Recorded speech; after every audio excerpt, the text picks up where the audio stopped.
Hello friends, math reading word में आपका स्वागत है। और आज की क्लास में हम ले रहे हैं जो है previous year papers UP triple S C का उत्तर प्रदेश अधीनस्थ सेवा चयन आयोग। तो कंप्यूटर ऑपरेटर का जो पेपर हुआ था 2020 में, तो व्याकरण सहित हम इसका हल करेंगे। परीक्षा तिथि था 10/1/2020। तो मेरी कोशिश यही रहेगी कि जो पिछले साल के पेपर्स अभी तक आए हुए हैं उनको 1 या 2 दिन के अंदर हर दूसरे दिन इसको चर्चा कर दिया जाए। तो पूरा पेपर का डिस्कशन होगा, चाहे वो जीएस का हो, चाहे रीजनिंग का हो, चाहे मैथ, जो भी हो, ठीक है। तो इसको आप ज़रूर देखें। इसका एक प्लेलिस्ट बना दे रहा हूँ मैं यूपी ट्रिपल एस सी के नाम से। मतलब उसमें जो भी पेपर्स रहेगा, जो भी आपको देखना रहेगा, और इसका पूरा एक्सप्लेनेशन मैं नीचे दे दिया करूँगा, उसको पढ़ दिया करूँगा ताकि आपका रिवीजन भी हो। और बाकी अगर आप टेलीग्राम से जुड़ना चाहते हैं तो मैथ रीजनिंग वर्ड करके है, आप उससे भी जुड़ सकते हैं इसका पीडीएफ पाने के लिए। तो दिए गए गद्यांश के आधार पर क्वेश्चन है। सबसे पहले हम समान अध्ययन पे चलते हैं, ठीक है। कह रहा है क्या, दिए गए गद्यांश के आधार पर 1 से 4 तक के उत्तर दीजिए। लक्ष्मण ने, अब देखिए ये थोड़ा सा होता क्या है कि आपको पैसेज के तौर पे जैसे इंग्लिश में आता है उसे हिंदी में देता है। कह रहा लक्ष्मण ने अकृत्रिम भ्रातृ स्नेह के कारण, ठीक है, बड़े भाई का साथ दिया। उन्होंने राजपाट छोड़कर अपना शरीर रामचंद्र को अर्पण किया। यह बहुत सी बड़ी बात थी, यह बहुत बड़ी बात की। पर उर्मिला ने इससे भी बढ़कर आत्मोत्सर्ग किया। मतलब इससे भी बड़ा जो है उन्होंने आगे चलते उसने अपनी आत्मा की अपेक्षा अधिक प्यारा पति राम जानकी के लिए दे डाला, ठीक है। और यह आत्म सुखोत्सर्ग उसने तब किया जब उसे ब्याह कर आए हुए कुछ ही समय हुआ था। आगे बढ़ते हैं। उसने अपने सांसारिक सुख के सबसे अच्छे अंश को हाथ धो डाला। जो सुख विवाहोत्तर, मतलब विवाह के बाद उसे मिलना चाहिए था, उसकी बराबरी 40, देखिएगा, जो अपने सांसारिक सुख के सबसे अच्छे अंश हाथ से धो डाला। जो सुख विवाहोत्तर उसे मिलता, उसकी बराबरी 14 वर्ष पति वियोग के बाद का सुख कभी नहीं कर सकता, ठीक है। नवोड़त माने नवीन को प्राप्त होते ही, नवोड़त को प्राप्त करते होते ही जिस उर्मिला ने रामचंद्र और जानकी के लिए अपने सुख सर्वस्व पर पानी डाल दिया, उसी के लिए अंतरदर्शी आदि कवि के शब्द भंडार में दरिद्रता है। मतलब इसमें यह हुआ कि उर्मिला के बारे में जो है लेखक ने कुछ अभी तक मतलब लेखक ने इसमें कमी किया, उनके बारे में ज़्यादा नहीं बताया गया। तो अब देखिए पहला क्वेश्चन क्या कर रहा है, लक्ष्मण राम के साथ वनवास के लिए क्यों गए। तो देखिए 4 ऑप्शन मेरे पास है। कह रहा है लक्ष्मण राम के साथ वनवास के लिए क्यों गए। रामचंद्र की सेवा के लिए, पिता की आज्ञा के कारण, भाई के प्रति अत्यधिक प्रेम के कारण, उर्मिला से दूर जाने के लिए। देखिए रामचंद्र की सेवा, पिता की, और पहले ही लाइन में अगर आप देखें तो भातृ प्रेम दिया है, तो भाई के प्रति अत्यधिक प्रेम के कारण होना चाहिए। बाकी मैं एक्सप्लेनेशन इसका देता हूँ। देखिए गद्यांश के अनुसार भाई के प्रति अत्यधिक प्रेम के कारण लक्ष्मण के साथ वनवास के लिए गए। गद्यांश के प्रथम पंक्ति में ही स्पष्ट कथन है कि लक्ष्मण ने अकृत्रिम भातृ स्नेह के कारण बड़े भाई का साथ दिया, ठीक है। आगे बढ़ते हैं।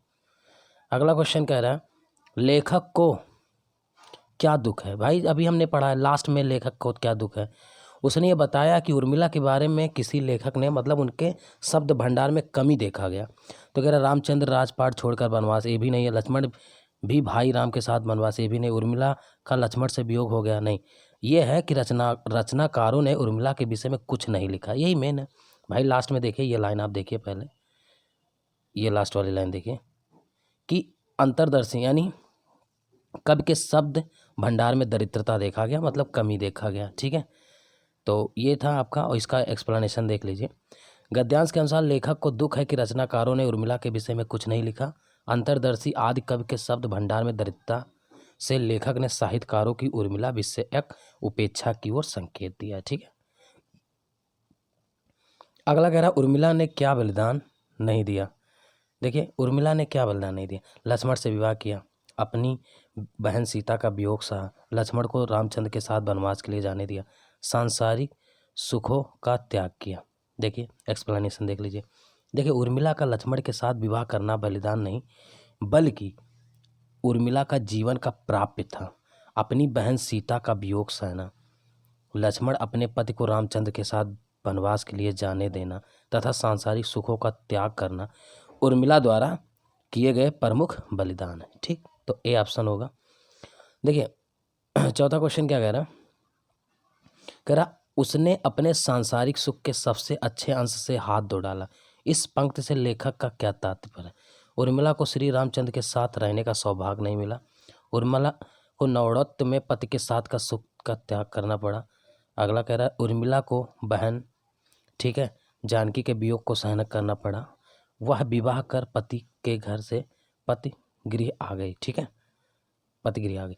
तो देखिए यहाँ पर यही होगा कि ये वाली लाइन आप देखिएगा एक बार, जब वीडियो जब देखिएगा शुरुआत में तो आप स्क्रीनशॉट लेके देख लीजिएगा। जो पैसेज है उसमें लिखा है कि उर्मिला को नौड़त, ठीक है, में पति के साथ के सुख का त्याग करना पड़ा। ठीक है, आप देखेंगे ये पैसेज जैसे ही तो ये बात लिखा गया। मैं पैसेज एक बार आप दिखा देते हैं। ठीक है, ये देखिए,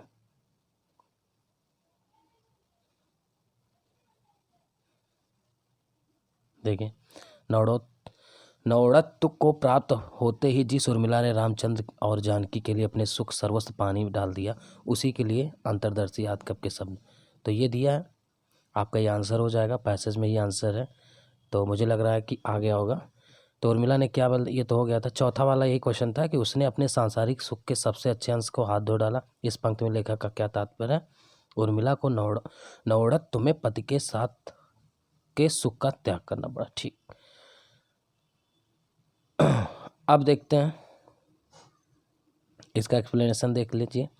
उसने अपने सांसारिक सुख के सबसे अच्छे अंश से हाथ धो डाला। इस पंक्ति के लेख का तात्पर्य है कि उर्मिला को नौड़त्व यानी नवविवाहित होने का भाव में पति के साथ सुख का त्याग करना पड़ा। ठीक है, अब भल मानस देखिए, पहला क्वेश्चन एक आ रहा है, भल मानस में कौन सा समास है। देखिए तो तत्पुरुष समास होगा। अब तत्पुरुष समास क्यों होगा देख लीजिए, रीजन देख लीजिए।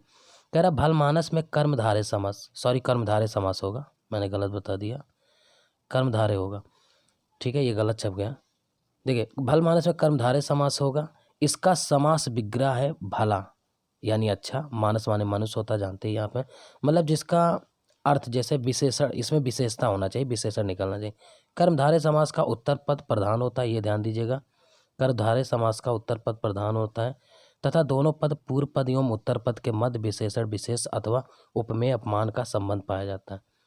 भल मानस में देखिए विशेषण विशेष संबंध है, भल मानस, ठीक है, यानी अच्छा मनुष्य। तो आपका हो जाएगा क्या, ठीक है, ये आपका कर्मधारय समास होगा भल मानस। थोड़ा ध्यान दीजिएगा, आया हुआ क्वेश्चन है तो कभी भी रिपीट कर सकता है। ये क्वेश्चन देखिए, निम्नलिखित तद्भव तत्सम युग्म में से कौन सा सुमेलित नहीं है। देखिए अद्रक तत्सम तद्भव, तो आपको पता है तत्सम एक तरह से संस्कृत का वर्ड, जैसे संस्कृत का होता है, तद्भव उसका बिगड़ा हुआ रूप है। जैसे आद्रक का अदरक होता है, अनारी का अनाड़ी होता है, ठीक है, अमी का अमृत होता है।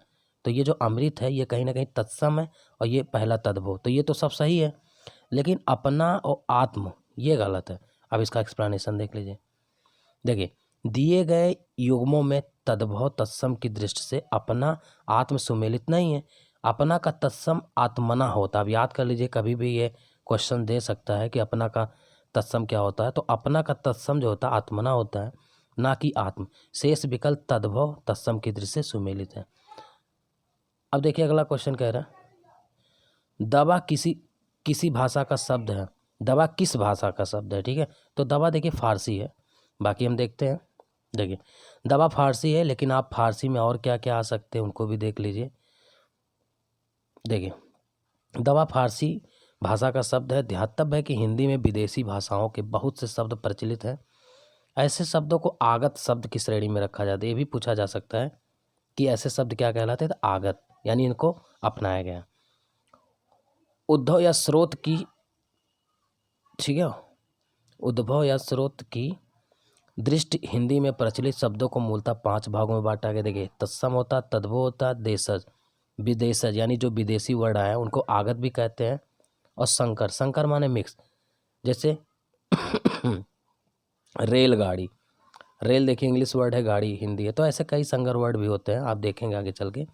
हिंदी में प्रचलित फारसी एवं तुर्की भाषा के कुछ महत्वपूर्ण शब्द हैं, इनको याद कर लीजिए, ये बहुत इंपॉर्टेंट है। देखिए मैंने कोशिश किया है कलेक्ट करने का जो जो क्वेश्चन एग्जाम में आया। जैसे फारसी, फारसी में क्या होता है, अब जैसे फारसी वर्ड आराम है, आफत, आवाज़, आईना, कबूतर, कुश्ती, ठीक है।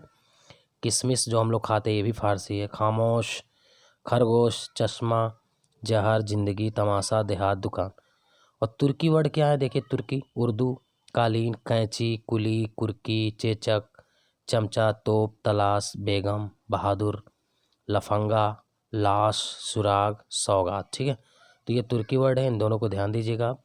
देखिए कह रहा है वर्तनी के दृश्य से शुद्ध शब्द का चयन करिए। देखिए अभ्यस्त दिया, अहिल्या दिया, तत्व, महत्व, ये बहुत इंपॉर्टेंट है, आप इसको ध्यान दीजिएगा। देखिए इसमें क्या है, शुद्ध शब्द हमको ढूंढना है, ठीक है, कि शुद्ध कौन, वर्तनी के दृश्य शुद्ध शब्द का चयन करना है। तो देखिए महत्व, देखिए इसमें शुद्ध शब्द तो कोई नहीं है, अगर देखा जाए तो ये डी वाला नहीं होगा, महत्व तो इस तरह नहीं होगा। देखिएगा मैं थोड़ा सा इसमें अगर देखा जाए, थोड़ा सा मैं स्टार लगा दे रहा हूँ, इसमें कोई शुद्ध नहीं है। देखिए अभ्यस्त, पहली बात गलत है, ये अभ्यस्त होता है, और अहिल्या नहीं होता बल्कि अहिल्या, ये इंपॉर्टेंट ध्यान देना, कई बच्चे अहिल्या ही टिक कर देते हैं, अहिल्या अशुद्ध शब्द है, तो सही शब्द क्या है, अहिल्या। अच्छा तत्व इस तरह नहीं लिखा जाएगा, देखिए तत्व ऐसे लिखा जाएगा, ऐसे करके, और फिर ये रहेगा, ये रहेगा, ये थोड़ा सा ऐसे रहता है ना तत्व में, तत्व ये सही होगा। और महत्व की मैं बात करूँ तो महत्व वाले में भी महत्व तो ऐसे रहेगा, और ये ऐसे करके, ऐसे करके, ऐसे रहेगा, ठीक है ना। महत्व तो ये भी गड़बड़ है, महत्व ये सही नहीं है, इसमें मतलब कोई सही नहीं शुद्धता के दृष्टिकोण से। आगे बढ़ते हैं। रिक्त स्थानों के लिए उचित शब्द पर्याय का चयन करें। हमें ऋषिमुनियों का संतान होने का, देखिए संतान होने का गर्व होता है, ठीक है, अभिमान नहीं होगा, दर्प नहीं होगा, घमंड नहीं होगा, तो गर्व आएगा, इस प्रकार पूर्ण वाक्य होगा, ऋषिमुनियों के संतान होने का गर्व है, ठीक है। अगला क्वेश्चन देखते हैं। कह रहा निम्नलिखित में से कौन सा शब्द व्याल शब्द का अर्थ है, बहुत इंपॉर्टेंट शब्द है व्याल, आया हुआ एग्जाम में है, जान ही रहे हैं, और आ भी सकता आगे। तो देख लीजिए व्याल का पूरा एक्सप्लेनेशन। देखिए व्याल अनेकार्थक शब्द है, मतलब इसके कई अर्थ निकलते हैं। जैसे दिए गए शब्दों में दुर्गा व्याल का अर्थ नहीं है, तो दुर्गा व्याल का अर्थ नहीं है। बाकी देखिए शेष जो है सांप है, शेर है, राजा, तो शेष, सांप, शेर, राजा व्याल के अर्थ हैं। व्याल के अन्य अर्थ इस प्रकार भी है, जैसे व्याल, चीता को भी व्याल कहा जाता है, ठग को भी व्याल कहा जाता है, धूर्त, दुष्ट, क्रूर, पापिष्ट। ओके अगला देखिए अशुद्ध विलोम युग्म का चयन कीजिए। जैसे कर्कश, मधुर, ऐश्वर्य, अनैश्वर्य, ऋजु, वक्र, ऐहिक, अलौकिक, तो ये कर्कश का मधुर होता है, ये अपोजिट और विलोम दोनों है। मतलब कर्कश का उल्टा ये होता है, ऐश्वर्य, ऐश्वर्य के अनैश्वर्य होगा, ऋजु माने सीधा रेखा, वक्र माने टेढ़ी मेढ़ी रेखा को वक्र कहते हैं, ऐहिक, लौकिक, ये समान अर्थी है, ठीक है। तो विलोम युग में देखिए ऐहिक और लौकिक जो है अशुद्ध विलोम युग में, ये दोनों परस्पर क्या है, विलोमार्थी ना होते हुए समानार्थी शब्द हैं। मतलब जो ऐहिक का मतलब होगा वही लौकिक का, शेष सभी जो है विलोम शब्द हैं। अशुद्ध पर्याय समूह का चयन कीजिए। जैसे अरविंद, कंज, नलिन, नागार, नीले धाम, और हमें बताना अशुद्ध पर्याय। तो देखिए इसमें क्या सही होगा, देखिए डी सही होगा, पीयूष, सुधा, दृघ। क्यों सही होगा, देखिए कह रहा पीयूष, सुधा, दृघ अशुद्ध पर्याय समूह। पीयूष एवं सुधा अमृत के तथा दृघ आँख का पर्यायवाची। फिर से देखिए पीयूष और जो सुधा है इसका मतलब होता है अमृत, लेकिन जो दृघ है वो आँख का पर्यायवाची है। शेष का विवरण निम्न होता है। अब शेष देख लीजिए, जैसे ये जो अरविंद, कंज, नलिन दिया है एक ऑप्शन में, ये कमल के पर्यायवाची हैं। आगार, निलय, धाम जो है ये घर के पर्यायवाची है। चोर के जो है 10 शिव, मौसक, खनक, ये चोर के पर्यायवाची है। तो थोड़ा सा ध्यान दीजिएगा, मैंने सारे ऑप्शन का एक्सप्लेनेशन दिया है, याद कर लीजिएगा। अरविंद, कंज, नलिन, घर का आगार, निलय, धाम, चोर का 10 शिव, मौसक, खनक। चलिए आगे बढ़ते हैं। निम्नलिखित वाक्यांशों के लिए एक शब्द में से कौन सा शब्द सुमेलित नहीं है। देखिए जो वर्णन के बाहर हो वर्णातीत, जो देखा नहीं जा सकता अदृश्य, जो आमिष नहीं खाता, ठीक है, आमिष माने देखिए मांस होता है, जो मांस नहीं खाता सामिष कह रहा, जो पहरा देता है प्रहरी। तो देखिए जो वर्णन के बाहर वर्णातीत सही है, जो देखा नहीं जा सकता अदृश्य होता है, और जो पहरा देता है उसे प्रहरी कहते हैं, लेकिन ये गलत है। जो आमिष नहीं खाता है, इसका एक्सप्लेनेशन देख लीजिए। देखिए, जो आमिष यानी मांस नहीं खाता, सामिस, तो वाक्यांशों के लिए एक शब्द में यह सुमेलित नहीं, क्योंकि सामिस एवं आमिष दोनों शब्दों का अर्थ ही होता है मांस खाना। ठीक है, आगे बढ़ते हैं। देखिए, ये बड़ा अच्छा क्वेश्चन कह रहा है, निम्नलिखित शब्दों में स्त्रीलिंग शब्द छाटिए। गणेश, गण, गणना, गणपति। तो गणना होगा, क्योंकि हम किसी चीज का गणना, देखिए गणना, ठीक है, गणना की जाती है कि गणना किया जाता है। तो देख लीजिए, जैसे दिए गए शब्द में गणना स्त्रीलिंग शब्द है, इसकी प्रधानता के साथ वाक्य बनेगा गणना की जाती है। ध्यान देना, अगर कहीं ऑप्शन में देता गणना की जाता है तो गलत है, गणना की जाती है। शेष, गणेश, गण, गणपत पुल्लिंग है। ठीक है, तो गणना स्त्रीलिंग है, थोड़ा ध्यान दीजिएगा। ये क्वेश्चन देखिए, वाक्यों में संयुक्त वाक्य की पहचान। देखिए, संयुक्त वाक्य क्या होता है? एक संयुक्त होता है, एक सरल होता है, और एक मिक्स सेंटेंस होता है, यानी मिश्रित। तो देखिए, मिश्रित जो होते हैं गौर करिएगा, मिश्रित में क्या होता है कि ये अलग अलग वाक्यों का अर्थ निकलता है। मतलब उसको पढ़ोगे तो अलग अलग वाक्यों का अर्थ निकलेगा, कई मतलब कई प्रकार के सेंटेंसों को जोड़ करके मिश्रित बनता है। लेकिन जो संयुक्त वाक्य होता है, ठीक है, वो क्या होता है, उसका जो सब्जेक्ट होता है यानी कर्ता, वो प्रेडिकेट पे डिपेंड होता है। जैसे ना तुम पढ़ोगे, देखें, ना तुम पढ़ोगे ना वह पढ़ेगा। ठीक है, अब देखिए ये दूसरे के ऊपर डिपेंड है, यही संयुक्त वाक्य हो गया। बाकी देखिए, सौरभ दीनू को पत्र लिखता है, इसमें देखिए सौरभ एक ही सब्जेक्ट है और दीनू ऑब्जेक्ट है, तो ये तो सरल वाक्य हो गया, अफर्मेटिव सेंटेंस। मेरे इस परिश्रम का उद्देश्य है कि, देखिए मेरे इस परिश्रम का उद्देश्य है, ये कहीं ना कहीं एक अपने आप में पूरा सेंटेंस है कि नहीं, और परीक्षा में अच्छे अंक प्राप्त करूं, तो ये भी एक पूरा सेंटेंस है। तो देखिए, दो सेंटेंसों को जोड़ दिया गया, ठीक है, की लगा के, इसलिए ये मिश्रित वाक्य होगा, मिश्रित वाक्य। और अगला भी देखिए, जब भी भिखारी को देखता हूँ मेरा मन करुणा से भर जाता है। तो देखिए, जब जब भी वह उस भिखारी को देखता हूँ, ये भी अपने आप में पूरा है, मेरा मन करुणा से भर जाता है। तो ये दोनों अपने आप में कहीं डिपेंड नहीं है, इसलिए ये मिश्रित। बाकी देख लीजिए एक्सप्लेनेशन, ना तुम पढ़ोगे ना वह पढ़ेगा, संयुक्त है। बाकी सौरभ दीनू को देखिए सरल वाक्य है, मेरे इस परिश्रम का देखिए ये मिश्रित वाक्य है, ये भी मिश्रित वाक्य है, क्योंकि कई जो है वाक्य, कई सरल वाक्यों, देखिए बस ऐसे समझ सकते हैं मिश्रित को कि कई सरल वाक्यों का एक युग्म होता है। ठीक है, मतलब कई सरल वाक्यों से मिलके बना होता है क्या, मिश्रित। और संयुक्त आपका जो है वो डिपेंड होता है एक दूसरे पर। आगे चलते हैं। निम्नलिखित में से किस मुहावरे का अर्थ शर्मिंदा होना नहीं है? जैसे पानी पानी होना एक शर्मिंदा होता ही है, अपना मुंह लेकर रह जाना, कहते हैं ना मुंह लटक गया तो शर्मिंदा, टका सा मुंह लेकर रह जाना ये भी शर्मिंदा। लेकिन मुंह में पानी आना ये शर्मिंदा नहीं है, ये तो लालच का भाव है। बाकी एक्सप्लेनेशन देख लीजिए। दिए गए मुहावरे में मुंह में पानी आने का अर्थ जी ललचाना ना कि शर्मिंदा होना होता है। शेष पानी पानी होना, मुंह लेकर रह जाना, टका सा मुंह लेकर, केंद्रीय भाव इसका क्या है, शर्मिंदा होना। बस विराम चिन्ह के प्रयोग की दृष्टि अशुद्ध वाक्य बताइए। देखिए, बस हो गया, रहने दो। ऊंच नीच, अमीर गरीब समाज की विभाजक रेखा है, तो सही है, यहाँ पर कामा लगा है। क्या आप पटना के रहने वाले हैं, ये प्रश्नवाचक शब्द, ये भी सही है, लेकिन हमको अशुद्ध छांटना है, शुद्ध नहीं। वाह तुम्हारे क्या कहने, देखिए ये गलत हो गया, यहाँ पर जो है आपका एक्सक्लामेशन साइन लगना चाहिए। वाह, जैसे कहते हैं वाह तुम्हारे क्या कहने, बहुत ऊपर तक जाओगे, तो यही एरर है। बाकी देखते हैं एक्सप्लेनेशन। देखिए, एक्सप्लेनेशन में दिया गया है, दिए गए वाक्यों में विराम चिन्ह का प्रयोग दृश्य अशुद्ध वाक्य, वाह तुम्हारे क्या कहने, बहुत ऊपर तक जाओगे, इसका विराम चिन्ह की दृष्टि से शुद्ध रूप ये होगा। देखिए, वाह तुम्हारे क्या कहने, देखिए यहाँ फर्स्ट ये लगा ना। आगे बढ़ते हैं। शुद्ध वाक्य हो चुका है। आधा तीतर, ये याद कर लीजिए, आधा तीतर आधा बटेर, इसका मतलब होता है बेमेल चीज़ों का सम्मिश्रण, यानी आधा तीतर आधा बटेर लोकोक्ति का अर्थ जो होता है बेमेल चीज़ों का मिश्रण होता है। तौलिया किस भाषा का, देखिए तौलिया इंपॉर्टेंट है, तौलिया किस भाषा का, तो ये पुर्तगाली है।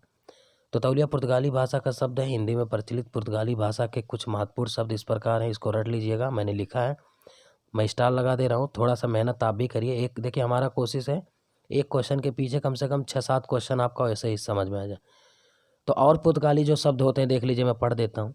अलकतरा हो गया, अनानास हो गया, आलपिन हो गया, अलमारी हो गया, बाल्टी हो गया, किरानी, चाब, तंबाकू, आया, इस्पात, कमीज, कंतर, कमरा, काजू, क्रिस्तान, गमला, गोदाम, गोभी, नीलाम, परात, पादरी, पिस्तौल, मेज हो गया, लबादा, साया, सागू आदि। ठीक है, ओके।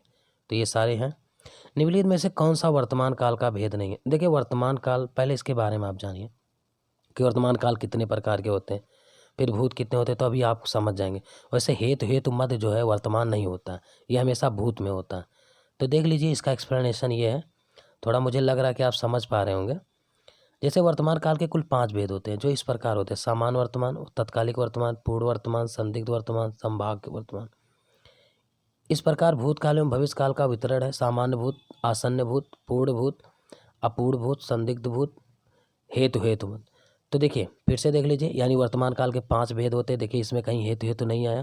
तो सामान्य वर्तमान होता है, तत्कालिक होता है, पूर्ण वर्तमान होता है, संदिग्ध होता है, संभाव्य। तो आप याद कर लीजिए वर्तमान काल के 5 भेद हैं और भूतकाल के 6 भेद हैं। तो जो 6 हैं वो हेतु हेतु मत भूत होता है, ना कि वर्तमान, वही गलत दिया था उसमें। तो इसी प्रकार भूतकाल एवं भविष्य काल का वितरण सामान्य भूत होता ही है, जैसे उसमें सामान्य वर्तमान है। इसमें आसन्न भूत होता है, ठीक है, पूर्ण भूत होता है, अपूर्ण भूत होता है, संदिग्ध होता है, हेतु हेतु मत। भविष्य काल की 3 भेद हैं: सामान्य भूत भविष्य, संभाव्य भविष्य और हेतु हेतु मत भविष्य। ठीक है, तो 5 6 3 यही होता है। चलिए अब थोड़ा सा मैं आपको रीजनिंग की तरफ ले चलता हूँ। इन 4 अक्षरों में से कह रहा है 3 किस प्रकार समान है, असंगत छांटना। तो बहुत आसान है, कोई बड़ी बात नहीं है। आप ऐसे देख लीजिए, देखिए जब आप इसको डील करिए तो असंगत को छांटना है। तो देखिए सी और एक्स, सी और यस अगर हम देखें, ठीक है, सी एस को ना देखते हुए अब गौर करिएगा। देखिए अगर हम इसको ले लें, ठीक है, तो अगर आपको याद हो तो देखिए एच एस माने हाई स्कूल, और ठीक है, और सी एक्स, यानी इन दोनों का योग क्या बनेगा, 27 बनेगा। ऐसे देखिए इधर बाहर बाहर अंदर अंदर, तो देखिए के पी यानी के 11, पी का 16 11 27। ऐसे आई का 9 होता है, आर का 18 18 9 27। मतलब अंदर के 2 और बाहर के 2 का योग 27 आ रहा है। जैसे 23 4 27 हो जाएगा, और 10 जे का 10 और क्यू का 17 27। लेकिन इसका देखिए नहीं बन रहा है। 23 डब्ल्यू का होता है एक, ये 24 बन जा रहा है, और ये देखिए 26 एक 27 बन रहा है। तो अंदर का 24 बन रहा है, ना कि 27। इसलिए आपका डी आंसर सही होगा। बाकी एक्सप्लेनेशन देख लीजिए, मैंने दिया भी है 27 27, ये नहीं आ रहा है। ये देखिए 23 और एफ का जो है 6 होता है, तो 23 6 29 हो जा रहा है। ठीक है, आगे बढ़ते हैं। ये क्वेश्चन देखते हैं, थोड़ा सा आसान है, कुछ भी नहीं है। कह रहा एल, कह रहा कि कौन लेगा क्वेश्चन, तो कोई बात नहीं। देखिए एल के बाद क्या है, एन, यानी 2 जोड़ा 12 2 14 2 16 2 18 2 20 2 22, 22 का वी होगा। ऐसे देखिए 10 में से एक गया, 9 में से एक गया, 8 में से एक गया, 7 में से एक गया, 6 में से एक गया, 5, 5 का ई होता है। ऐसे हम देखिए इसको जब चेक करेंगे, गौर करना मेरी बात को।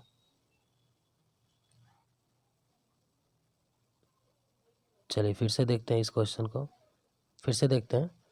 मैं ये कह रहा था कि देखिए इसमें 2 2 जोड़ा है, ठीक है, 2 2 जोड़ा है, तो 20 2 22 का वी हो जाएगा। और इसमें 2 एक घटाया, देखिए एक घटाया, जब एक एक घटाएगा तो 7 में से एक गया 6, तो में से एक गया 5, तो वी ई। अब देखिए वी ई कई जगह, लेकिन जब हम इसको देखेंगे, गौर करना मेरी बात को। जैसे बी माने 2 वैल्यू है, अब 2 के बाद वाई दिया, ठीक है। तो अब देखिए इसमें 2 घटाया, अगर हम ध्यान दें 3 घटाया, क्योंकि देखिए बी का मान 2 होता है। अब 2 घटाएंगे 25 आ रहा है, इसका मतलब क्या होगा, पॉजिटिव वैल्यू है। तो हम क्या करेंगे, हम देखिए किसी भी संख्या में हम 26 जोड़े 26 घटाए, उससे मान में अंतर नहीं होता है, ठीक है।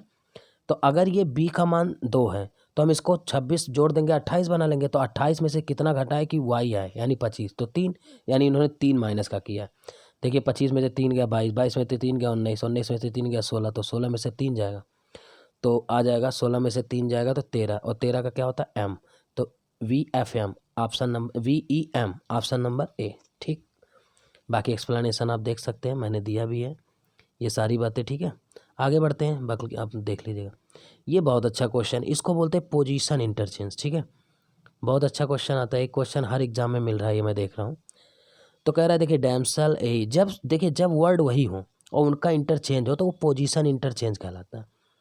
जैसे तो जिस प्रकार ये करेंगे उसी प्रकार इसको मैच कर देंगे। अब देखिए ए यहाँ दे रहा है, डी यहाँ दे रहा है, फिर ई यहाँ आया, ये यहाँ आया, ये, तो इसी प्रकार हम बी को यहाँ कर देंगे, ए को यहाँ कर देंगे, यू यहाँ चला जाएगा, आर यहाँ चला जाएगा, यल यहाँ चला जाएगा, तो तैयार हो जाएगा A U V R O L, option number A. ठीक, तो पोजीशन इंटरचेंज है। ये क्वेश्चन देख लीजिएगा, थोड़ा सा अच्छा क्वेश्चन है। कह रहा है कि संख्याएं युग में संबंधित हैं, ठीक है। जैसे कह रहा है जिस प्रकार से देखिए 6, 15, 30, 12, 14, 84 है, उसी प्रकार से ऑप्शन पूछ रहा है। तो इसमें करना क्या है, देखिए आप देख पा रहे होंगे 6 और 15 का जो एलसीएम है वो 30 है कि नहीं। ऐसे 12 और 14 का एलसीएम 84 है। तो अब किसका एलसीएम, अब जैसे 12, 16 का एलसीएम देखिए 32 नहीं होता, ये गलत। 16, 12 का एलसीएम 36 नहीं होता, ये गलत। लेकिन 12 और 16 का एलसीएम 48 होता है, यानी सी सही है, ठीक है। तो ये एलसीएम लिया, बाकी एक्सप्लेनेशन देख सकते हैं आप। 6, 15 का एलसीएम 30 का 30, 12, 14 का एलसीएम 84 यानी 84 दिया, 12, 16 का एलसीएम 48 और ये 48 आंसर। बाकी मैं आगे बढ़ता हूँ, आप समझ गए होंगे। क्वेश्चन नंबर नेक्स्ट देखते हैं। वह विकल्प चुने जिसमें संख्याएं उसी प्रकार आपस में संबंधित हैं जैसे दिए गए युग में संख्याएं संबंधित हैं।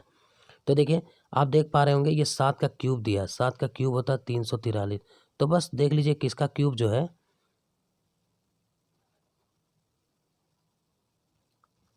तो चलिए देख लेते हैं किसका क्यूब जो है 343 दिया, ठीक।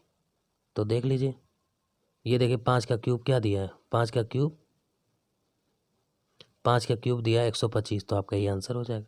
बाकी देखिए ये पावर 4 है, 25 का ये 5 गुना है। तो आगे चलते हैं, समझ गए होंगे। यदि जई को गाजर कहा जाता है, बड़ा बढ़िया क्वेश्चन देखिए। यदि जई को गाजर कहा जाता है, गाजर को ब्लिम्स कहा जाता है, ब्लिम्स को फूल कहा जाता है, फूल को पत्थर कहा जाता है, पत्थर को गुब्बारा कहा जाता है, गुब्बारे का खिलौना, तो कलियां खिलकर क्या बनती हैं। तो देखिए कलियां देखिए खिलकर क्या बनती है, तो कलियां फूल, देखिए कलियां खिलकर फूल बनती हैं। और फूल को क्या कहा गया है, बस ये पकड़ लीजिए। और यहाँ देखिए अगर आप ध्यान दें इस बात को, तो देखिए फूल को इन्होंने क्या कहा है, पत्थर कहा जाता है। देखिए फूल, तो फूल को अगर पत्थर कहा गया तो पत्थर आंसर होगा। बस तो समझ गए ना आप। तो कलियां खिलकर फूल बनती हैं और फूल को, लेकिन प्रश्न के अनुसार फूल को कोड से जो है पत्थर कहा गया, इसलिए पत्थर आंसर होगा। वह विकल्प चुने जिसमें अक्षर समूह उसी प्रकार आपस में संबंधित है जैसे दिया गया अक्षर समूह संबंध, जैसे JNQS, ठीक है। तो आप देख पा रहे होंगे JNQS में ये देखिए 4, 3 और 2 जोड़ा है। देखिए भाई जे का 10 होता है तो 10, 4, 14 और 3, 17, 2, 19। इसी प्रकार से PTWI देखेंगे तो देखिए 4 इसमें जोड़ेंगे तो 16, 4, 20, 3, 23, 2, 25। ऑप्शन नंबर भी मैच कर रहा है। बाकी देखिए ये बनेगा ही नहीं। चलिए अगला क्वेश्चन देखिए, बहुत अच्छा ये क्वेश्चन हमेशा अब वर्ड पावर से भी आने लगा, अभी तक नहीं आता था लेकिन वर्ड पावर से क्वेश्चन अब आने लगे हैं। कह रहा कि निम्न में किस अक्षर श्रृंखला IGST, AME, EM और 8 में पहले लगाने का सामान्य शब्द बनेंगे जो अंग्रेजी शब्द में पाए जाते हैं। तो देखिए अब जैसे BR अगर मैं सोचूं तो BR से ब्राइट बनेगा, लेकिन ब्रेम नहीं वर्ड होता है, फेल हो जाएगा। अगर मैं SS देखूँ तो साइट बन जाएगा, लेकिन सेम भी बन जाएगा, लेकिन SHEM कोई वर्ड नहीं होता है, तो ये फेल हो गया। अगर मैं P से देखो प्लाइट सही है, प्लेम सही है, फिर PLEM कोई वर्ड नहीं होता ये, लेकिन जैसे ही हम F लेते हैं तो फ्लाइट भी बन रहा है, फ्लेम भी बन रहा है और FLEM भी बन रहा है, ठीक है, फ्लाइट भी बन रहा है। अब इनके एक्सप्लेनेशन देख लीजिए कि क्या क्या बनेगा। देखिए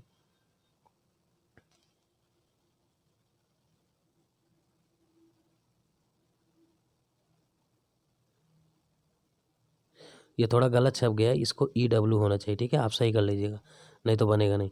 तो देखिए अगर हम FL जोड़ते हैं तो कि देखिए सबसे पहले क्या बनेगा श्रृंखला में, तो देखिए IGST दिया है तो फ्लाइट बन जाएगा, हवाई जहाज। और AME दिया है तो फ्लेम बन जाएगा, जिसको ज्वाला बोलते हैं। और EW जब रहेगा तो फ्लू माने उड़ना, और फ्लैट समतल हो जाता है। तो ये आपका वर्ड पावर अच्छा रहेगा तभी आप कर पाएंगे ऐसे क्वेश्चनों को। बाकी कोशिश है कि आप समझ पा रहे होंगे। देखिए एक भाषा में मोहू रप्ट नायर का अर्थ बुद्धिमान और परिश्रमी है, ये थोड़ा ध्यान देना। मतलब ये क्वेश्चन हमेशा फिक्स रहता है, चाहे UP SSSC अगर आप देने जा रहे हो, जूनियर असिस्टेंट का पेपर हो, UPP का पेपर हो, SI का पेपर हो, तो 101% आपका ये आना ही है, ये गारंटी ले लीजिए, क्वेश्चन ये आता ही है। फिर कह रहा है कि ऐसे मोहू ट्राइब जेक का परीक्षण और दिशाएं, ठीक है। ऐसे इसी प्रकार देखिए परीक्षा प्रश्न का दिया है, स्टोज रप्ट का अर्थ है बुद्धिमान उत्तर, तो किस व्यंजक का अर्थ है प्रश्न और उत्तर। तो ये दरअसल क्या होता है, कोड किया जाता है। चलिए मैं कोड करके आंसर इसका बताता हूँ आपको, बहुत आसान होता, कोई बड़ी बात नहीं होती, आप इसको मार्क कर लिया करिए जो जो सेम हो। जैसे देखिए मैंने जो जो लिखा था सबसे पहले लिख लीजिएगा, वो ये चीज़ अभी मत ध्यान दीजिएगा जो मैंने अंडरलाइन किया। देखिए मोहू रप्ट निर्क का बुद्धिमान और परीक्षण दिया गया था, जो जो सब चीज़ें दिया था पहले लिख लीजिए। मोहू रप्ट इसका, फिर मोहू ट्राइब जैक का परीक्षण और परीक्षाएँ दिया था, फिर जैक लाइज का परीक्षा प्रश्न दिया था, फिर स्टॉज रप्टी, पहले ये लिख लीजिएगा जनरली। अब हम क्या करेंगे, इसको देखेंगे कॉमन कौन है। तो मैंने देखा मोहू यहाँ था, मोहू यहाँ था। अब इन वर्ड में कोई ना कोई कॉमन मिलेगा, तो देखिए एक ही वर्ड मिलेगा और बाकी देखिए और कोई कॉमन नहीं है। तो जो एक जैसा हो उसको अपने अनुसार त्रिभुज में कर लीजिए या सर्किल में कर लीजिए, ये आपका काम है, ठीक है, ये आप करेंगे, हम नहीं। बाकी देख लीजिए जैसे ही मैं आया तो इन दोनों में फिर तुरंत कॉमन मिल गया, तो जैक जैक, तो यहाँ भी मिलेगा देखिए परीक्षा और परीक्षा। फिर अब जैसे ही नीचे आया तो मैंने देखे यहाँ ऊपर रैप्ट था, यहाँ रैप्ट था, यानी इन दोनों में जरूर कोई कॉमन मिलेगा, तो मिलेगा देखिए बुद्धिमान और बुद्धिमान। और हमसे पूछा था प्रश्न और उत्तर, ठीक है। तो अब देखिएगा प्रश्न और उत्तर बहुत ध्यान से देखिएगा, समझ जाएंगे आप। देखिए ये बताइए जब परीक्षा ये हो गया तो प्रश्न के लिए क्या बचा, लाइज, लाइज बचा। और के लिए देखिए क्या वर्ड आया, देखिए और के लिए ट्रायंगल आया, तो और के लिए मोहू, तो देखिए लाइज, मोहू। और उत्तर के लिए क्या, एक मिनट, और क्या था, प्रश्न और उत्तर, तो उत्तर के लिए क्या बच रहा है, ये स्टॉज। तो देखिए मैंने इसको थोड़ा सा ऐसे ऐसे कर देते हैं, जो बना ये और ये, तो मोहू लाइज स्टॉज, देखिए मोहू लाइज स्टॉज यही बनेगा। अभी ढूंढ लीजिए मोहू, तो यही आपका आंसर हो जाएगा। ऑप्शन देख लीजिए, मोहू लाइज, देखिए मोहू लाइज स्टॉज, ऑप्शन नंबर ए। तो बहुत आसान होता है, कोई बड़ी बात नहीं होती है। देखिए तीसरा क्वेश्चन है, दिए गए संयोजन का सही दर्पण प्रतिबिंब चुने। ये तो आना ही आना एक क्वेश्चन है और बहुत आसान होता है। इसमें क्या होता है आप गौर करिएगा, जिस वर्ड का दर्पण बनाना हो आप उसी अक्षर से शुरू करिए। अब कई बच्चे शुरू करते हैं यम से, तो वो गलत हो जाते हैं। कभी यम से नहीं करना है, नहीं तो गलत कर जाएंगे। क्योंकि देखिए जहाँ दर्पण लगेगा सबसे पहले वही अक्षर आएगा। तो पहले एस है तो यस ऐसे घूम जाएगा, एल है तो एल ऐसे हो जाएगा, ए तो ज्यों का त्यों रहेगा, टी ज्यों का त्यों रहेगा, ई ऐसे उल्टा हो जाएगा, फिर एम ज्यों का त्यों। तो देखिए ऐसा वर्ड कहाँ दिख रहा है, ये देखिए आपका सी ऑप्शन दिख रहा है, ऐसे ऐसे। तो बहुत आसान होता है, थोड़ा प्रैक्टिस करें। चलिए सुमन अपने घर से निकली, बाएं मुड़ी उत्तर की ओर 300 मीटर चली और महात्मा गांधी जंक्शन पहुंची, ठीक है। वहां से वह दाईं ओर मुड़ी और एक बीमार मित्र से मिलने के लिए 500 मीटर चलकर अस्पताल चौक पहुंची। उसके बाद वहां से दाएं मुड़कर सुपर मार्केट में गई। सुपर मार्केट से खरीदारी करने के बाद वह सीधे चलकर अपने घर गई। महात्मा गांधी जंक्शन से अस्पताल तक की सड़क किस, अब देखिए केवल बेवकूफ़ बना के इतना बड़ा लैंग्वेज लिखा है। बाकी इस क्वेश्चन की औकात बहुत छोटी थी, मैं आपको बताता हूँ। देखिए थोड़ा सा बात की गहराई समझिएगा, मैं थोड़ा आंसर को भी आपको दिखाता हूँ तो ताकि ये समझ में ज़्यादा आए। बाकी मैं बना के भी समझाता हूँ। देखिए आंसर तो नीचे आपको दिख रहा होगा, लेकिन ये किया कैसा है ये थोड़ा समझने की बात है। देखिए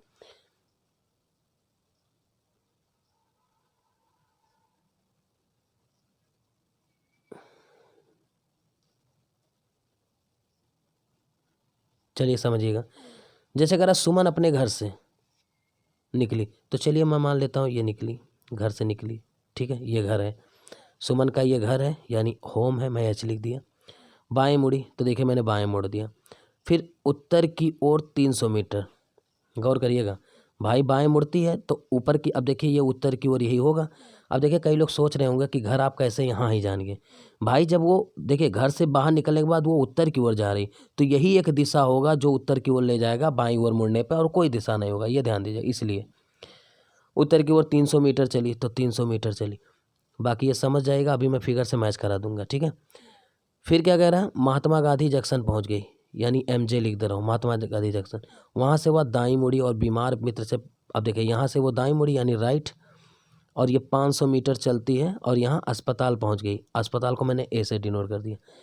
फिर वहाँ से दाएं मुड़ी और सुपर मार्केट यानी एसएम, एसएम माने सुपर मार्केट पहुँच गई। सुपर मार्केट से खरीदारी करने के बाद सीधे चलकर अपने घर महात्मा गांधी जंक्शन, फिर वो अपने यहाँ मतलब यहाँ पहुँचती है, ठीक है, अस्पताल तक सड़क। अब देखिए ये क्वेश्चन मेन अब क्या कह रहा है, ये ध्यान देना। ये कह रहा है कि महात्मा गांधी जंक्शन यानी एमजे अस्पताल तक की सड़क किस दिशा में। अब देखिए अस्पताल माने ये ना अस्पताल किस दिशा में। अब एक बात बताना, इधर तो पूरब होता है और पीछे पश्चिम होता है, तो बताइए पूरब पश्चिम है कि नहीं। अब देखिए इस चीज़ को मैं यहाँ समझाता हूँ, अब आपको थोड़ा समझ में ज़्यादा आएगा। देखिए यही चीज़ मैंने यहाँ बनाया था, सुमन का घर था ये, अब चूंकि यहाँ लिखा है तो दिमाग ज़्यादा खुलेगा, मैंने रफली समझा दिया था। तो देखिए सुमन का घर से वो जाता पहले, ठीक है, तो उत्तर की तरफ देखिए महात्मा गांधी 500 मीटर चल के अस्पताल पहुंच जाता। फिर आपका दाएं मुड़ के सुपर मार्केट। फिर कहता है महात्मा गांधी जंक्शन, ये है महात्मा गांधी जंक्शन से अस्पताल तक की सड़क। भाई यहाँ से अस्पताल की सड़क ये देखिए किस दिशा में, तो देखिए पूरब की ओर है कि नहीं, यानी पश्चिम से पूर्व की ओर है। देखिए मैंने यहाँ भी फिगर बना दिया, तो देखिए पश्चिम से पूर्व दिशा में, यही आंसर है। बहुत अच्छा क्वेश्चन था, इसको आप थोड़ा ध्यान दीजिएगा, ठीक है। पश्चिम से पूर्व या पूर्व से पश्चिम, तो आपका पश्चिम से, एक मिनट में थोड़ा पढ़ता हूँ, थोड़ा गलत हो रहा है क्या, क्या पूछा लास्ट की लाइन, गांधी जंक्शन से, तो गांधी जंक्शन, देखिए से करेंगे तो गांधी जंक्शन से अस्पताल तक, तो भैया देखिए ये पश्चिम से पूर्व गया ना, ये गलत है आंसर। आंसर होगा पश्चिम से पूर्व, ठीक है, डी ऑप्शन होगा पश्चिम से पूर्व। चलिए आगे बढ़ते हैं, अगला क्वेश्चन चलते हैं। ये क्वेश्चन थोड़ा नया टाइप का बना है, थोड़ा देखिएगा, बड़ा अच्छा क्वेश्चन है ये। कह रहा है इन 4 विकल्प में 3 किसी प्रकार से समान है और एक असंगत है, तो कुछ नहीं करना, आप देख पा रहे होंगे कि इसका स्क्वायर जोड़ेंगे तो ये 17 आ रहा है, फिर इसका स्क्वायर जोड़ेंगे 9 4 13 आ रहा है, इसका 5 25 और 4 चौक 16, 25 और 16 जोड़ेंगे तो 6 5 11 और 2 1 3 1 4, देखिए 41 आ रहा है, जबकि यहाँ 34 दिया, यही आंसर गलत है। बात की देखिए 5 25 1 26 दे रहा है, ये सही है। एक्सप्लेनेशन देखेंगे तो सारी चीज़ें मैंने ऐसे ही बनाया, जब इसको जोड़े तो 41 आया, जो कि नॉट इक्वल टू 34 है, इसलिए आपका सी सही है। अगला क्वेश्चन देखते हैं।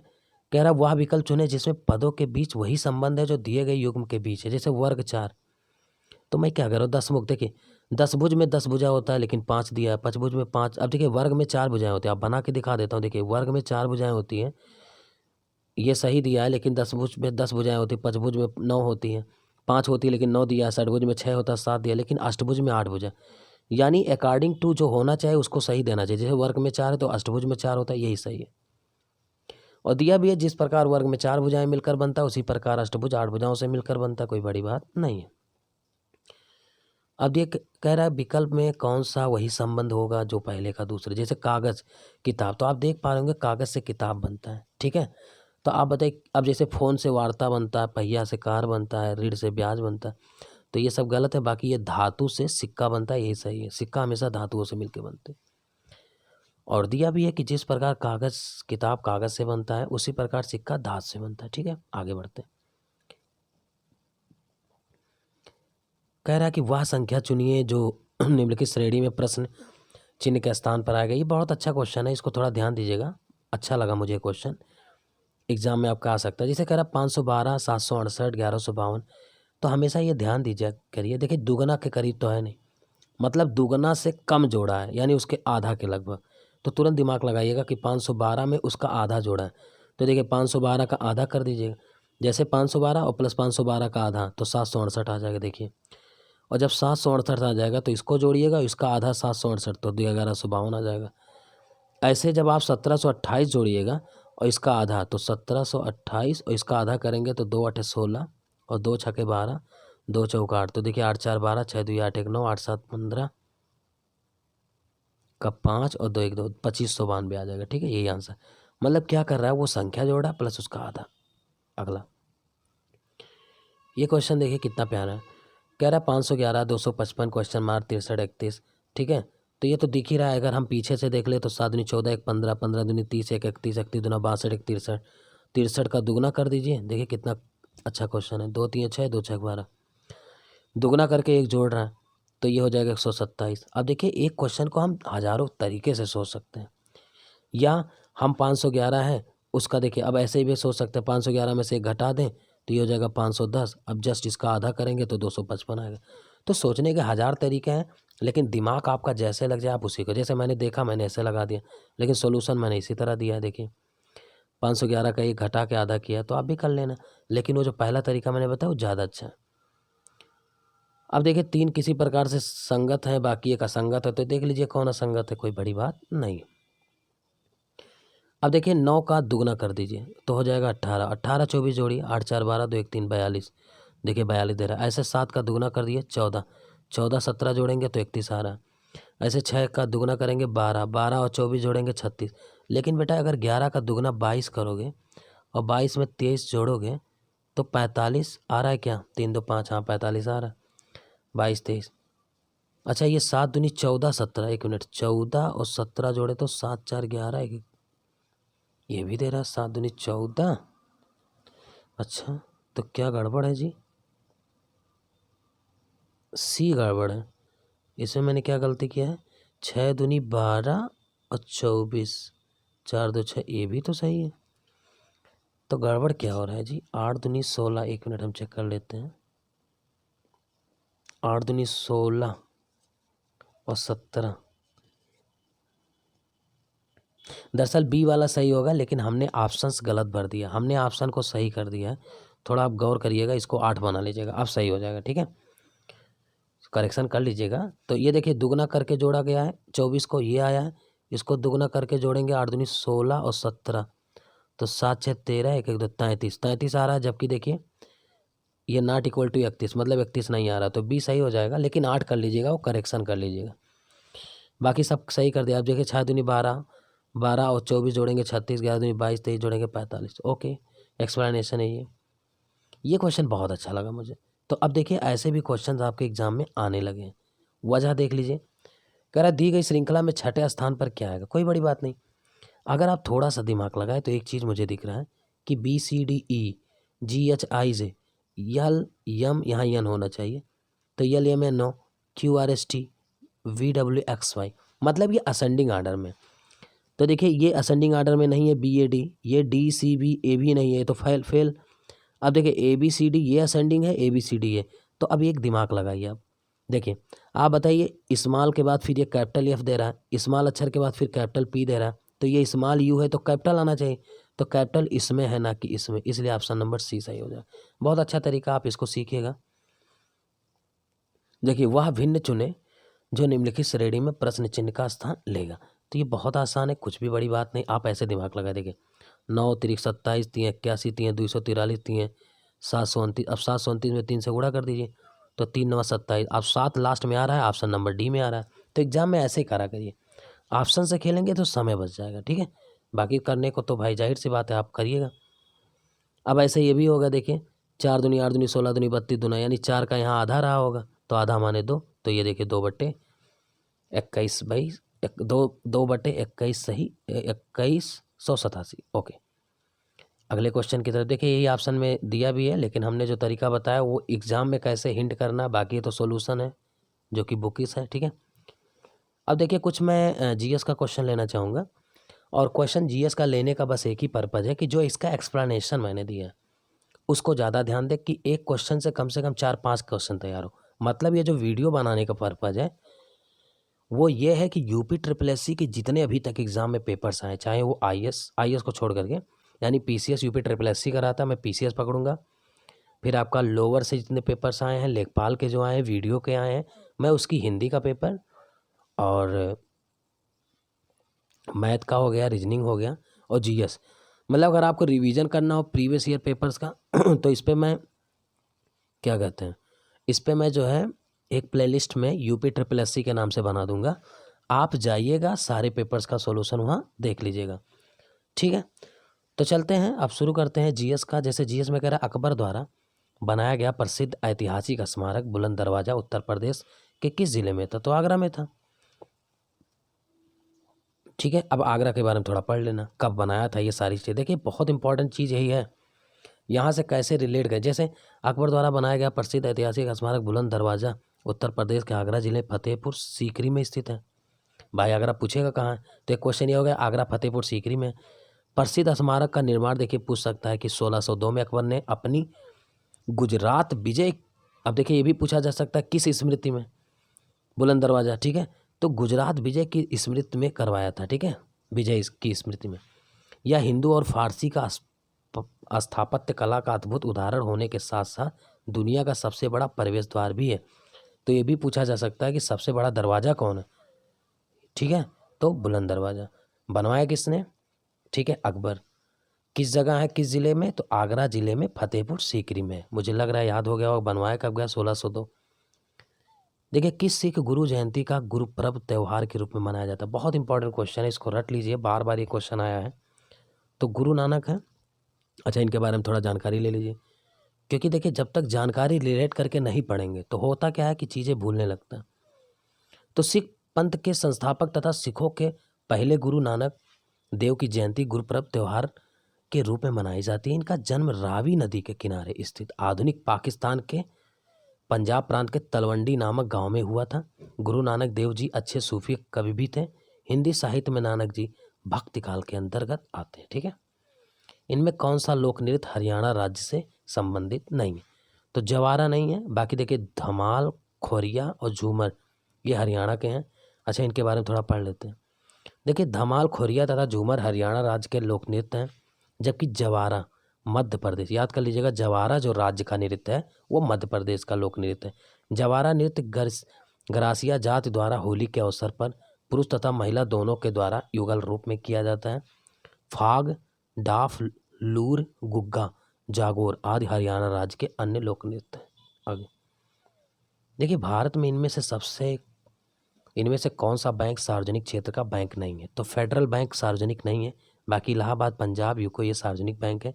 अच्छा, ये यूको कहाँ का है, थोड़ा देख लेते हैं। Allahabad bank, Punjab national bank तथा यूको बैंक भारत के सार्वजनिक क्षेत्र के बैंक हैं, जबकि फेडरल बैंक लिमिटेड निजी क्षेत्र का प्रमुख भारतीय वाणिज्यिक बैंक है। इसका कार्यालय कोच्चि में स्थित है। तो हो सकता है पूछा जाए कोच्चि कार्यालय कहाँ है फेडरल बैंक का, तो वो है कोच्चि।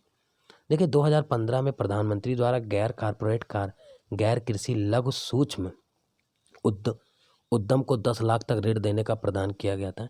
कौन सी योजना की गई थी? तो 10 लाख रुपए तक का ऋण प्रदान करने के लिए इनमें से कौन सी योजना शुरू की गई थी? ठीक है, तो देखिए, ये अटल पेंशन योजना के तहत था। क्या था? प्रधानमंत्री मुद्रा योजना, सॉरी मैं गलत लगा दिया हूँ क्वेश्चन, ये पेंशन थोड़ी है, ये था ना प्रधानमंत्री मुद्रा योजना, ये गलत छप गया, ये आंसर होगा। देखिए, गौर करिए, प्रधानमंत्री मुद्रा योजना मुद्रा के बैंक एक भारतीय योजना है, जिसकी शुरुआत भारत के प्रधानमंत्री नरेंद्र मोदी द्वारा नई दिल्ली में की गई थी। देखिए, कहाँ की गई थी? दिल्ली में। प्रधानमंत्री मुद्रा योजना का 8 अप्रैल 2015 उद्देश्य गैर कॉर्पोरेट गैर कृषि लघु सूक्ष्म उद्यमों को 10 लाख तक ऋण, तो इसमें भी है जैसे तरुण है, शिशु है, ठीक है, कई लोन होते हैं, 3 टाइप के लोन होते हैं, ठीक है, एक 10 लाख तक मिलता है, एक 50,000 तक मिलता है और एक 5 लाख तक। तो जो सबसे बड़ा है, जो 20 का है, शायद वो तरुण है, तो इसको वही प्रधानमंत्री मुद्रा योजना के तहत मिलता है, आप देख लीजिएगा। और इसका ये मत भूलिएगा कि कब ये शुरू किया है, 8 अप्रैल 2015। देखिए, इनमें से किस आयोग ने किसानों के लिए न्यूनतम समर्थन मूल्य अनुशंसित करना अनिवार्य बनाया है? ठीक है, तो किसान लागत एवं कीमत आयोग। देखिए, कृषि लागत एवं कीमत आयोग CACP की सिफारिशों के आधार पर कुछ फसलों के लिए भारत सरकार के द्वारा न्यूनतम समर्थन मूल्यों की घोषणा की जाती है। कृषि लागत एवं कीमत आयोग ने किसानों के लिए न्यूनतम समर्थन मूल्य अनुशासित करना अनिवार्य बनाया। ठीक है, प्रधानमंत्री नरेंद्र मोदी ने 2019 में फिट इंडिया मूवमेंट की शुरुआत की। बहुत इंपॉर्टेंट क्वेश्चन है, ठीक है, ये अगस्त में किया गया और ये ध्यानचंद, ठीक है, उन्हीं के जो है उस पर किया गया। थोड़ा सा पढ़ते हैं तो हो सकता है ज़्यादा आपको समझ में आए। अगस्त में फिट इंडिया। देखिए, फिट इंडिया मूवमेंट की शुरुआत प्रधानमंत्री नरेंद्र मोदी द्वारा हॉकी के जादूगर मेजर ध्यानचंद के जन्म दिवस 29 अगस्त के अवसर पर साल 2019 में नई दिल्ली के इंदिरा गांधी स्टेडियम में की थी। 29 अगस्त को राष्ट्रीय खेल दिवस के रूप में मनाया जाता है, जानते हैं, और इनका जन्म दिवस भी है, जादूगर मेजर ध्यानचंद। फिट इंडिया के मूवमेंट शारीरिक गतिविधियों और खेलों को शामिल करने का, स्वस्थ और फिट रहने का प्रोत्साहित करता है। ठीक, देखिए, सापेक्षता का सिद्धांत, थ्योरी ऑफ रिलेटिविटी, इनमें से किसके द्वारा प्रतिपादित किया गया? तो याद कर लीजिएगा, अल्बर्ट आइंस्टीन। अच्छा, 1905 ईस्वी में, अब थोड़ा सा इनके बारे में जान लीजिए। 1905 ईस्वी में अल्बर्ट आइंस्टीन ने द्रव्यमान एवं ऊर्जा के बीच एक संबंध स्थापित किया था। अपेक्षिकता का सिद्धांत कहा जाता है जिसे, जिसके अनुसार द्रव्यमान एवं ऊर्जा से संबंधित है तथा प्रत्येक पदार्थ में उसके द्रव्यमान के कारण भी ऊर्जा होता है। यदि किसी वस्तु का द्रव्यमान m तथा प्रकाश का वेग c हो तो इसका द्रव्यमान से संबंध E बराबर mc² पूछा गया है। मैडम क्यूरी, अब देखिए और जो ऑप्शन थे इनके बारे में देख लीजिए, जैसे मैडम क्यूरी है, अल्फ्रेड नोबेल है, चार्ल्स डार्विन। क्योंकि देखिए चारों ऑप्शन से रिलेट करके पढ़ेंगे तो याद हो जाएगा। जैसे मैडम क्यूरी ने रेडियम की खोज की थी, ये आपको याद करना पड़ेगा, मैडम क्यूरी रेडियम। और अल्फ्रेड नोबेल ने डायनामाइट की खोज की थी, ये भी क्वेश्चन है, अल्फ्रेड नोबेल ने डायनामाइट। तथा चार्ल्स डार्विन ने विकासवाद की सिद्धांत प्रतिपादित किया था। ठीक है, चार्ल्स डार्विन। देखिए, वन एवं जल वायु परिवर्तन मंत्रालय ने अक्टूबर 2019 में भारत में इनमें से किस दुर्लभ और लुप्त प्राय प्रजाति की संख्या का गणना करने का पहला राष्ट्रीय प्रोटोकॉल आरंभ किया था? तो वो हिम तेंदुआ था। चलिए, इसके बारे में जानकारी और ले लेते हैं। देखिए, पर्यावरण वन एवं जलवायु परिवर्तन मंत्रालय ने अक्टूबर 2019 में भारत में दुर्लभ और लुप्त प्राय प्रजाति हिम तेंदुआ की संख्या की गणना करने का पहला राष्ट्रीय प्रोटोकॉल आरंभ किया था। ठीक, इसका उद्देश्य आने वाले दशक में दुनिया में हिम तेंदुओं की आबादी को दुगना करना था। इस सर्वेक्षण में भारत के साथ नेपाल, मंगोलिया और रूस सहित हिम तेंदुओं की मौजूदगी वाले देश भी शामिल थे। मतलब जिस देश में हिम तेंदुआ पाया जाता था उनको भी जोड़ा गया था। आगे बढ़ते हैं, कह रहा किस वर्ष में गंगा नदी को राष्ट्रीय नदी घोषित किया गया? 2008। ये इंपॉर्टेंट है और हमें पता भी है कि भारत की सबसे बड़ी नदी जो है, लंबी नदी भी है। तो देखिए, अब चूंकि गंगा नदी की बात हो रहा है तो गंगा नदी से और क्या क्या क्वेश्चन आ सकते हैं, आइए सबके बारे में जानते हैं, पढ़ते हैं डिटेल। तो देखिए, गंगा भारत की सबसे बड़ी नदी है, सबसे पहली ये क्वेश्चन हो गया। जो पर्वतों, घाटियों और मैदानों में 2525 किलोमीटर, याद हो गया, दूरी तय करती है। यह हिमालय के गंगोत्री ग्लेशियर से भागीरथी, ठीक है, नदी के नाम से निकलती है। देखिए याद करिएगा, यह हिमालय के गंगोत्री ग्लेशियर से, वहाँ इसको भागीरथी के नाम से जाना जाता है। हरिद्वार में अलकनंदा, तो देख लीजिए, देखिए हरिद्वार में अलकनंदा तथा भागीरथी के मिलने के पश्चात गंगा के नाम से जानी जाती है। अब देखिए, गंगा नदी जो है बेसिन को विश्व की सबसे अधिक उपजाऊ क्षेत्र के रूप में जाना जाता है। फिर से देख लीजिएगा, पूछा जा सकता है कि सबसे उपजाऊ क्षेत्र कहाँ है, तो बेसिन। तो भारत सरकार ने 5 नवंबर 2008 को, ये याद कर लीजिएगा, यही पूछा गया था, को नदी गंगा को राष्ट्रीय नदी घोषित किया और इस प्राचीन नदी को प्रदूषण और अन्य समस्याओं से मुक्त करने के लिए एक उच्च अधिकार प्राप्त गंगा नदी घाटी प्राधिकरण गठित किया। चलिए आगे बढ़ते हैं। देखिए, इनमें से कौन से राज्य पालघाट दर्रे से आपस में जुड़े हैं? तो केरल और तमिलनाडु। सुन पा रहे हैं ना? इनमें से कौन से राज्य पालघाट दर्रे से आपस में जुड़े हैं? केरल और तमिल। इनके बारे में पढ़ते हैं। पालघाट दर्रा पश्चिमी घाट पर्वत श्रेणी का एक बड़ा दर्रा है। नीलगिरी पहाड़ियों और अन्नामलाई पहाड़ियों के बीच में स्थित यह दर्रा लगभग 32 किलोमीटर चौड़ा है और केरल तथा तमिलनाडु दोनों राज्यों के बीच यह दर्रा यातायात के लिए प्रमुख मार्ग की भूमिका निभाता है। पालघाट दर्रा से होकर गुजरने वाले राजमार्ग केरल में पालक्काड़ को तमिलनाडु में कोयम्बटूर से जोड़ता है। तो पढ़ लीजिएगा। हड़प्पा काल इनमें से कौन सा नगर 3 भागों में विभाजित करता है? तो धोलावीरा। हड़प्पा काल का इनमें से कौन सा नगर 3 भाग? तो धोलावीरा। इनके बारे में पढ़ते हैं। देखिए, हड़प्पा काल का पूरा स्थल धौलावीरा गुजरात के कच्छ के रण के मध्य स्थित द्वीप खड़ीर में स्थित है। देखिएगा, धौलावीरा खड़ीर में है, ठीक है, वो भी गुजरात में। धौलावीरा 3 भागों में विभाजित था। नगर के महाप्रसाद वाले भाग के उत्तर में एक विस्तृत, संपूर्ण एवं व्यापक समतल मैदान के अवशेष मिले। इसके उत्तर में नगर का मध्यम भाग है जिसे पूर्व की संज्ञा दी गई है। इसके पूर्व में नगर का तीसरा महत्वपूर्ण भाग स्थित है जिसे निचला शहर या अवम नगर कहा गया। तो हड़प्पा आप समझ गए होंगे, एक बार पढ़िएगा धौलावीरा।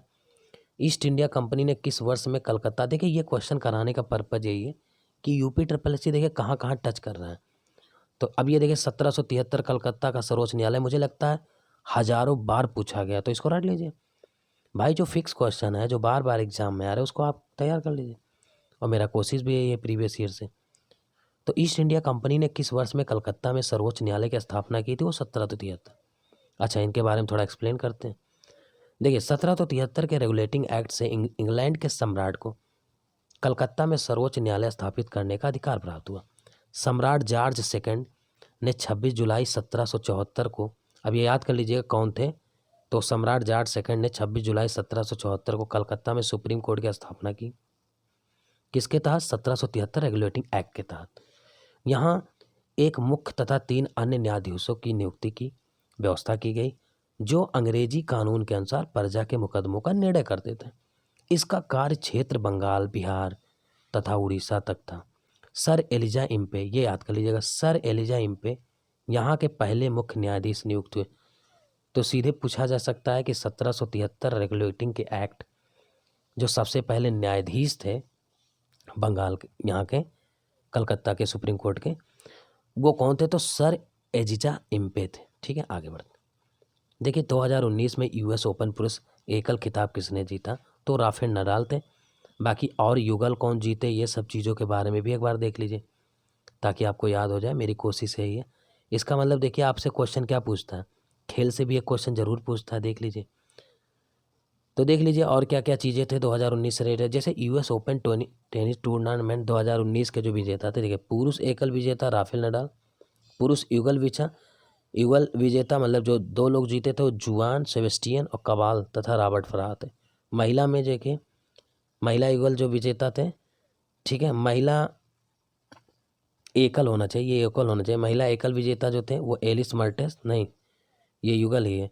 महिला युगल विजेता एलिस मेटर तथा एस सबलेनका थे और महिला युगल विजेता एलिस मर्टेस तथा ये कुछ एरर है, एक ही होना चाहिए था। बाकी चलिए आप इतना ही देखिए, ठीक है, आगे बढ़ते हैं। एरर हो गया थोड़ा सा।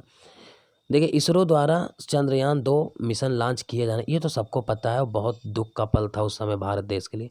खुशी का भी था कि हम लोग चांद तक पहुंच गए और दुख ये था कि थोड़ी से हम चूक गए, नहीं तो बहुत ही कामयाबी के तरफ थे हम लोग। और उस समय बहुत भावपूर्ण था जब नरेंद्र मोदी जी और डॉक्टर के सिवन दोनों के आंखों में आंसू आए थे, ठीक है। हमने भी उस समय जो है न्यूज़ देख रहा था और ये देख रहा था कि हमारा देश कितना आगे जा रहा था उस समय, ठीक है, टेक्नोलॉजी के मामले में। तो आप लोग भी देखे होंगे, जैसे कह रहे इसरो द्वारा चंद्रयान 2 मिशन लॉन्च किए जाने के समय भारतीय अंतरिक्ष अनुसंधान संगठन इसरो के अध्यक्ष कौन थे? तो डॉक्टर के सिवन थे। आपको पता होना चाहिए, इनके बारे में थोड़ा और जानकारी लेते हैं कि इनका और क्या क्या रहा है योगदान। देखिए इसरो द्वारा चंद्रयान 2 मिशन लॉन्च किए जाने के समय भारतीय अंतरिक्ष अनुसंधान संगठन के अध्यक्ष डॉक्टर के सिवन थे। इससे पहले डॉक्टर के सिवन विक्रम साराभाई अंतरिक्ष केंद्र तथा द्रव प्रणोदक केंद्र के निदेशक रह चुके हैं। इसरो भारत का राष्ट्रीय अंतरिक्ष संस्थान है जिसकी स्थापना, ये याद कर लीजिएगा, बहुत पूछता है कि इसरो का स्थापना कब हुआ था, तो 15 अगस्त 1969, रट लीजिए क्योंकि इसी से भला होगा। 15 अगस्त 1969, जिसका मुख्यालय बेंगलोर कर्नाटक में है। आगे बढ़ते हैं। देखिए 42वें संविधान संशोधन के माध्यम से भारतीय संविधान संशोधन में कितने मौलिक कर्तव्य सम्मिलित किए थे? तो ये तो ज़बरदस्त इंपॉर्टेंट है, मतलब कुछ क्वेश्चन ऐसे हैं जो बार बार आपका रिपीट करता है, जैसे ये। अब देखिए किस कह रहा, सरदार स्वर्ण सिंह समिति की अनुशंसा पर संविधान के 42वें संविधान संशोधन 1976 द्वारा भारतीय संविधान में 10 मौलिक कर्तव्यों को शामिल किया गया। इसे अब देखिए ये पूछा जा सकता है कि मौलिक कर्तव्य कहाँ से लिए गए, तो रूस से लिए गए, इसको तैयार करिए आप। और क्या क्वेश्चन बन सकता है कि वो संविधान संशोधन कैसा था, तो 2002 में 66वां संविधान संशोधन था। देखिए 3-4 क्वेश्चन बनेगा। और कौन सी समिति? सरदार स्वर्ण सिंह समिति के अनुशंसा पर 42वां संविधान संशोधन 1976 द्वारा भारतीय संविधान में 10 मौलिक कर्तव्यों को सम्मिलित किया गया था। इसे रूस के संविधान से लिया, लेकिन 2002 में 86वें संविधान संशोधन द्वारा एक मौलिक कर्तव्य शामिल किया गया, जिसमें प्रत्येक माता पिता या अभिभावक को यह सुनिश्चित करने का कर्तव्य सौंपा गया कि 6 से 14 वर्ष के जो बच्चे हैं को शिक्षा का अवसर प्रदान कर दिया गया। मौलिक कर्तव्यों को भारतीय संविधान, अब देखिए कहाँ रखा गया, भारतीय संविधान भाग 4 का में अनुच्छेद 51(9) का के तहत जोड़ा गया। तो कितना हो जाएगा? इन्होंने हमसे ये पूछा था कि 42वें संविधान संशोधन के माध्यम से भारतीय संविधान में कितने मौलिक कर्तव्य शामिल किए गए थे, तो वो 10 ही थे, ठीक है। और ये जब जोड़ दिया गया था 86वें, तो 11 हो गया।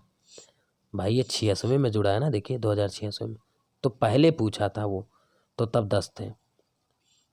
आगे बढ़ते हैं। तो इस तरह से देखिए मैंने आपको लगभग 60 वाट क्वेश्चन सिखाया। तो प्लीज़ जो लोग भी ये वीडियो देख रहे हैं और जिन्हें ये लगता है कि यूपीपी दे रहे हैं, यूपीएसआई दे रहे हैं, पीसीएस दे रहे हैं, ठीक है, मतलब यूपी ट्रिपल एस सी के जो एग्ज़ाम है, जो यूपी के एग्ज़ाम्स है, ये सब के लिए लाभदायक है।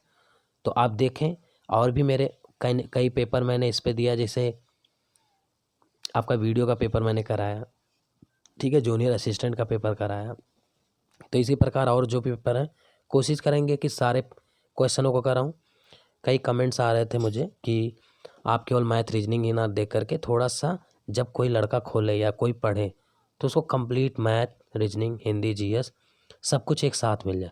तो इसीलिए मैंने कोशिश किया है कि एक साथ लेकर कराया जाए और थोड़ा सा अच्छा लगे आपको, ताकि अगर आप 1 घंटा दें तो लगभग 50-60 क्वेश्चन तैयार हो जाए।